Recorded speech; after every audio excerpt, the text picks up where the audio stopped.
আমাদেরকে দুনিয়ার জীবনে কল্যাণ দাও, আখিরাতের জীবনেও কল্যাণ দাও, আর এই কিয়ামতের দিন কঠিন জাহান্নামের আগুন থেকে আমাদেরকে তুমি রক্ষা করো।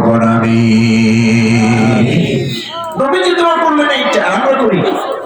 এই জন্য তওবা, তওবা মানে হলো ফিরে আসা। যে গুনাহটা আমি করেছি, সুদ খেয়েছি, এই গ্রামে, এই বাঘাইরামপুর গ্রামে সুদ খাইতেছে উনি, যদি আপনি যদি আলোচনাটা এখন শুনেন, শবে বরাত তো 3 দিন পরে, 3 দিন পর্যন্ত যে বেঁচে থাকবেন গ্যারান্টি আছে? এক্ষুনি তওবা করুন। তওবা মানে ফিরে আসা, কাম রিটার্ন ব্যাক করা। এক্ষুনি ফিরে আসো, সুদ আর খাবো না। ওই বাঘাইরামপুর মাহফিলে আমি যাই নাই, কিন্তু ঘরে বসে শুনেছি তওবা মানে হলো ফিরে আসা।